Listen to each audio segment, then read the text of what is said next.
Hello guys. इस video में हम इन मेमोरी डाटाबेस के बारे में डिस्कस करेंगे कि जो हाना है वो इन मेमोरी डाटाबेस कॉन्सेप्ट पे क्यों है। मींस ये ट्रेडिशनल डाटाबेस से सबसे अलग ही क्यों है। इसके पास जो रैम एक मेमोरी होती है वो उसका इम्पोर्टेंस क्या है, क्योंकि सारे सारे डाटाबेस के पास नहीं होती है रैम। यही एक ऐसा डाटाबेस जिसके पास रैम है, तो उसका इम्पोर्टेंस क्या है इस हाना डीबी के आर्किटेक्चर में हम ये जानेंगे। तो उसको जानने से पहले हम एक चीज जान ले कि जो एसएपी है ना वो अपने डाटा को तीन तरीके से डील करती है: hot data, cold data, warm data. ये उनका अपना तरीका होता है डील करने का, हम उसमें कोई कुछ नहीं कर सकते। मीन्स कि हम ये नहीं पूछ सकते कि आप तीन तरीके से क्यों, मतलब अपने डाटा को तीन तरीके से क्यों डील करते हो। नहीं, वो उनका अपना तरीका, तो सबका अपना अपना तरीका होता है डील करने का। ठीक है। तो अब चलते हैं, देखते हैं कि रैम का ये बाद में देखेंगे कि हॉट डाटा और कोल्ड डाटा और वार्म डाटा क्या होता है। बस हमने इन्फॉर्म आपको बता दिया कि ये तीन तरीके से वो अपने डाटा को हैंडल करता है, बट ये हम बताएंगे कि कैसे डील करता है। चलिए, और हॉट डाटा कौन सा होता है, कोल्ड डाटा कौन सा होता है, वार्म डाटा कौन सा होता है। तो चलिए आर्किटेक्चर की तरफ मूव करते हैं हना डाटाबेस की। तो जैसा कि आप देख सकते हैं इस आर्किटेक्चर में मैंने दो लेयर बना रखा है। एक पे मैंने रैम लिखा हुआ है, दूसरे पे मैंने हाना डाटाबेस पर्सिस्टेंट लेयर लिखा होता है। और पर्सिस्टेंट लेयर में ही एक बॉक्स और बना रखा है जिसका नाम मैंने दिया लॉग फाइल। तो हम तीनों डिस्कस करेंगे कि तीनों एक्चुअली होता क्या और कैसे काम करता है एक दूसरे से। तो जैसे कि जैसे कि हम सबको पता है कि डाटाबेस का मतलब होता है कि एक स्टोरेज, मीन्स वहाँ पे डाटा का स्टोरेज हो रहा है, बहुत सारे डाटा का स्टोरेज होता है। ठीक है। तो इसमें क्या है ना कि ये जो परसिस्टेंट लेयर है ना, ये कंसिस्टेंसी इसके पास है। मीन्स जो परमानेंट डाटा को हम स्टोर करना चाहेंगे तो हम इसी डाटाबेस में स्टोर करेंगे। मीन्स एक तरह से अपने पास अगर रैम ना रहे तो ये होल्ड डाटाबेस ही कहलाएगा। तो अगर रैम के होने से वजह से हमने यहाँ पे इसके नाम परसिस्टेंट लेयर रख दिया है। मीन्स इस लेयर में जितने भी परमानेंट डाटा होंगे हम यहीं पे स्टोर करेंगे। और जैसा कि आप सभी को पता है कि रैम एक ऐसा मेमोरी है जो वोलेटाइल नेचर का है। मीन्स अगर अगर अपना सिस्टम बंद हो जाता है या किसी टेक्निकल इशू या किसी कारण बंद हो जाता है, जो जितने भी इस मेमोरी में डाटा रहेंगे वो लूज कर जाएंगे हम। तो इसके पास कंसिस्टेंसी नहीं है, वोलेटाइल इन नेचर है। तो तो तो इसका इम्पोर्टेंस ही क्या है। तो इसका इम्पोर्टेंस हम देखेंगे। मान लीजिए कोई यूजर है, ठीक है। अगर वो किसी सेम डाटा को बार बार फेच कर रहा है, मीन्स अगर सेम डाटा पे वो ऑपरेशन कर रहा है, तो हमें पता है कि जो परसिस्टेंट लेयर है इसके पास बहुत सारे ह्यूज अमाउंट ऑफ डाटा होंगे। मींस उस डाटा को सर्च करना और फिर उसको यूजर मतलब ऑपरेशन के लिए देना इज लाइक बहुत बड़ा डिफिकल्ट टास्क हो जाएगा, क्योंकि डाटा तो हमें पता है कि डाटा छोटा मोटा डाटा नहीं होगा, ह्यूज अमाउंट ऑफ डाटा होगा। तो वहां से डाटा को सर्च करना, फिच फेच करना मीन्स बहुत ज्यादा टाइम लग जाएगा। ज्यादा टाइम लग जाएगा मीन्स कंपेयर विद अगर सिंगल डाटा कोई है और बहुत सारा डाटा है, तो कौन सा हमें आसानी से मिल जाएगा, जो जिसके पास सिंगल डाटा है, राइट। तो एक काम करेगा, ये जो रैम है ना इसकी पूरे डाटाबेस की परफॉर्मेंस को बढ़ा देता है। मींस ये अगर ये नोटिस करेगा कि जैसे ही अगर एक ही डाटा को बार बार यूजर मांग रहा है ना, तो ये क्या करेगा, अपने पास होल्ड कर लेगा डाटा को, उस डाटा को होल्ड कर लेगा। और क्या काम करेगा, जैसे ही यूजर दोबारा रिक्वेस्ट करेगा सेम डाटा के लिए, ये दे देगा। क्योंकि अब फिर से वापस जाना परसिस्टेंट लेयर में, उस डाटा को खोजना फिर फेच करके यूजर को देना इज लाइक बहुत बड़ा टास्क हो जाएगा। तो इसीलिए रैम क्या करेगा, रैम के पास छोटी मोटी मतलब छोटा मोटा मेमोरी होता है, तो ये जो भी अपने पास फ्रिक्वेंटली यूज डाटा है वो अपने पास स्टोर किया हुआ तुरंत दे देता है। तो ये क्या करता है, इसकी परफॉर्मेंस को बढ़ा देता है। अब एक और पॉइंट,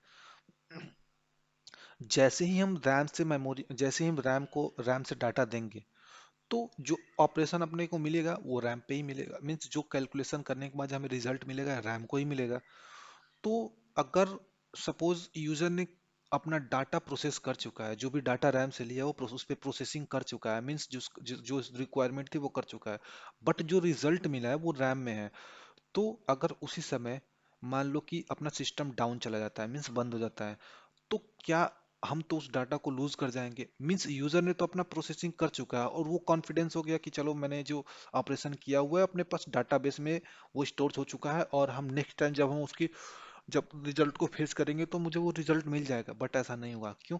क्योंकि रैम वोलेटाइल नेचर का है, और जैसे ही यूजर ने अपना अपडेट किया सिस्टम बंद हुआ और ये डाटा लूज कर गया।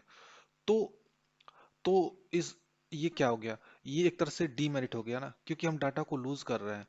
तो फिर इसकी जरूरत ही क्यों है। तो ऐसा कुछ नहीं होता है। ये कैसे काम करता है मैं आपको बताता हूँ। जैसे ही यूजर ने अपना अपना ऑपरेशन किया, वो जो एट द सेम मोमेंट ये लॉग फाइल में रिकॉर्ड हो जाता है। ठीक है, एक लॉग फाइल होता है छोटा सा, उसमें ये सारा डाटा जो रिजल्ट है उसका इसमें रिकॉर्ड हो जाता है। जैसे ही रैम को रिजल्ट मिला, वो रैम लॉग फाइल में रिकॉर्ड हो, वो डाटा लॉग फाइल में रिकॉर्ड हो जाता है। और रिकॉर्ड होने के बाद ये क्या करता है, ये एक इंटरवल होता है, वो कुछ समय बाद लॉग फाइल पर्सिस्टेंट लेयर को डाटा दे देता है। इस जो टाइम होता है ना लॉग फाइल से पर्सिस्टेंट लेयर में डाटा का मूव कराना, वो होता है 5 मिनट का, होता है डिफॉल्ट टाइम। 5 मिनट का डिफॉल्ट टाइम होता है। 5 मिनट, हर एक 5 मिनट इंटरवल के बाद जो डाटा है लॉग फाइल से वो पर्सिस्टेंट लेयर में स्टोर होता रहता है। और रैम से एट द सेम टाइम जो रिजल्ट मिलता है वो लॉग फाइल में स्टोर होता है। तो ये ऐसे काम करता है। अब देखते हैं, हमने तो ये देख लिया कि ये आर्किटेक्चर कैसे काम करता है, मींस रैम का मेन इंपॉर्टेंट काम क्या है।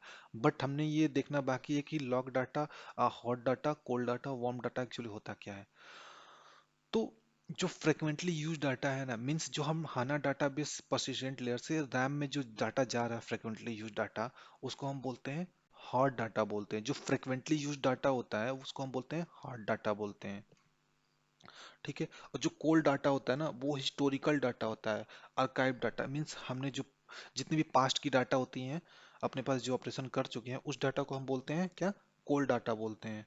अपने पास रह गया वार्म डाटा। वार्म डाटा क्या होता है, तो जो डाटा स्टोर होता है ना अपने पर्सिस्टेंट लेयर में, जितने भी डाटा स्टोर है पर्सिस्टेंट लेयर में, उस डाटा को हम क्या बोलते हैं, वार्म डाटा बोलते हैं। तो एक बार फिर से देख लेते हैं कि हॉट डाटा क्या होता है, जो फ्रिक्वेंटली यूज डाटा होता है, जैसे हम पर्सिस्टेंट लेयर से रैम में स्टोर कर रहे हैं, वो डाटा जो होता है अपने हॉट डाटा होती है। कोल्ड डाटा क्या होता है, जो हिस्टोरिकल डाटा होती है, मीन्स पास्ट की डाटा होती है। और जो वार्म डाटा क्या होता है, जो पर्सिस्टेंट लेयर में डाटा स्टोर है, उस डाटा को हम बोलते हैं वार्म डाटा बोलते हैं। और जो टाइम लगता है अपने पास, जो लॉग फाइल से पर्सिस्टेंट लेयर में स्टोर होना, उस टाइम को बोलते हैं सेव पॉइंट। सेव पॉइंट, और सेव पॉइंट का जो डिफॉल्ट टाइम होता है 5 मिनट होता है। तो उसको क्या बोलते हैं, सेव पॉइंट बोलते हैं। SAVE, save, POINT,